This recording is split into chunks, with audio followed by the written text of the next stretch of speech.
Comment accompagner son enfant pendant ses devoirs? Comment l'aider au mieux pour qu'il apprenne facilement? Comment faire pour que ses évaluations se passent? Qu'est-ce qui l'empêche d'apprendre facilement? Si vous vous posez régulièrement ces questions, si vous cherchez des pistes pour mieux le ou la comprendre et mieux l'aider, alors ce podcast est fait pour vous. Laissons maintenant la parole à Patrick Courtois, facilitant Davis en correction de la dyslexie et présentateur du programme pour les parents Pourquoi Tyrannosaure mais pas si.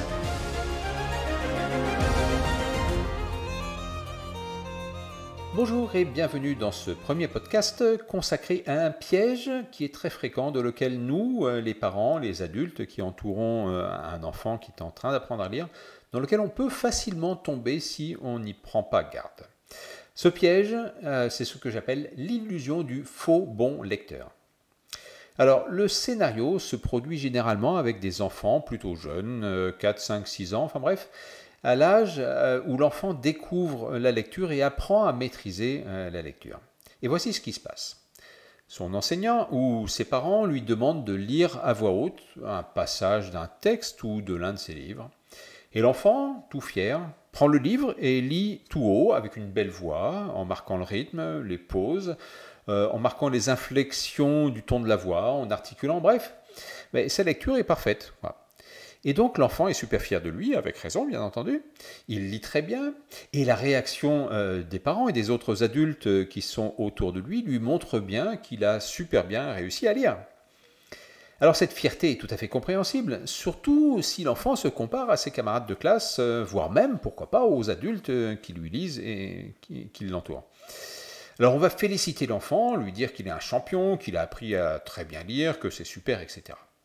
Bon, heureusement, pour beaucoup d'enfants comme lui, des enfants qui sont à l'aise pour lire à haute voix, c'est effectivement un succès qui mérite les félicitations. Tout simplement parce que cet enfant-là a compris ce qu'il a lu. Cet enfant-là s'est fait une image mentale, un film de ce que le livre raconte, et il peut parfaitement vous raconter l'histoire qu'il vient de lire. Il l'a vécue et donc il est capable de la ressortir. Alors, cet enfant-là, pour le coup, c'est un vrai bon lecteur et ce n'est pas celui qui va nous intéresser le plus.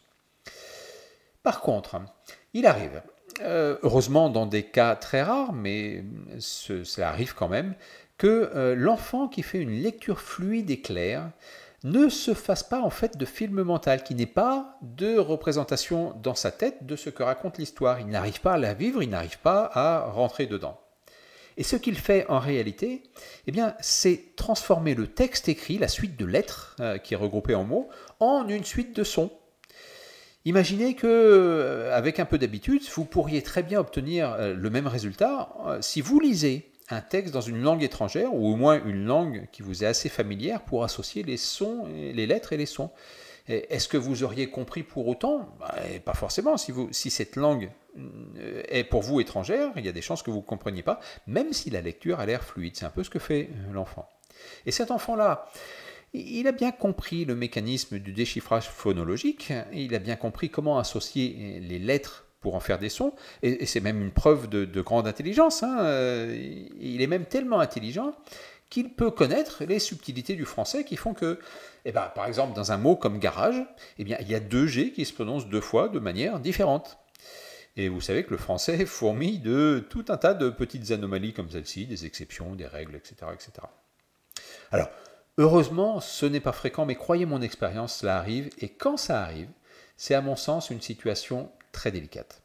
Simplement parce que on va féliciter, on va congratuler l'enfant pour une action qu'en fait il ne fait pas bien, parce qu'il ne lit pas, il oralise. Et oraliser, ce n'est pas lire, oraliser, c'est transformer une suite de lettres en suite de sons. Mais ça ne veut pas dire lire. Parce que lire, c'est quoi? Lire, c'est transformer cette même suite de lettres en suite d'idées, en suite d'images, en suite d'expériences, en un film, quoi, en fait, en un vécu, une représentation mentale. Okay. Et l'enfant qui est dans cette situation, l'enfant à qui on dit qu'il sait très bien lire, qui sait très bien oraliser en fait, mais à qui on dit tu lis super bien, eh bien il se prépare à des fortes désillusions, à des difficultés qui vont lui tomber dessus d'un seul coup sans prévenir. Ben oui, parce que bientôt, non seulement il faudra qu'il arrive à lire à voix haute, ce qu'il fait déjà très bien, mais aussi qu'il arrive à comprendre. Parce que si on lit des textes, c'est pour arriver à les comprendre, à comprendre des leçons, à comprendre les devoirs, à comprendre les énoncés des problèmes de maths, d'histoire, de géo, etc. Bref, qu'il arrive à lire vraiment au sens normal de ce que veut dire lire, se faire une image. On va lui dire, lis bien la consigne, fais attention à ce que tu lis, et là c'est la cata. D'un seul coup, ce qu'il faisait très bien jusqu'à hier, eh bien d'un seul coup ça se transforme en cauchemar, il ne sait plus lire, et tout s'écroule autour de lui, et sans parler de sa confiance en lui, de son estime de lui. Alors, pas non plus de catastrophisme, parce que simplement l'écueil est facile à détecter et à éviter dans la mesure où vous en avez conscience. Et pour le détecter, pour vérifier si l'enfant lit bien, c'est-à-dire s'il comprend bien ce qu'il lit, s'il en fait bien une image, eh bien il vous suffit de demander ce qu'il a compris, tout simplement. Et attention, autre piège, tant qu'on est dans le piège, allons-y, ne lui demandez pas s'il l'a compris, est-ce que tu as compris ? Non, parce que est-ce que tu as compris ? Il y a beaucoup d'enfants qui apprennent très très jeunes qu'à cette question-là, il vaut mieux répondre « oui, j'ai compris ». Et d'autant plus s'il a des difficultés à lire, parce que s'il répond non, eh bien, il est parti dans une somme d'explications qui, il a bien constaté déjà, ne lui apporte aucune satisfaction, aucune autre expérience. Donc il préfère répondre oui, et ce n'est pas forcément de mauvaise volonté de sa part, c'est simplement parce qu'il a compris, il a expérimenté que le oui, ça valait mieux. Alors, plutôt que de demander « est-ce que tu as compris ?», de lui demander lui simplement « qu'est-ce que tu as compris ?» ou encore « raconte-moi ce que tu as dans la tête » ou « raconte-moi cette histoire ». Et quand on fait ça, eh bien, on met l'enfant dans une posture active, une posture de raconter de lui-même, d'être actif, d'être acteur. Okay ?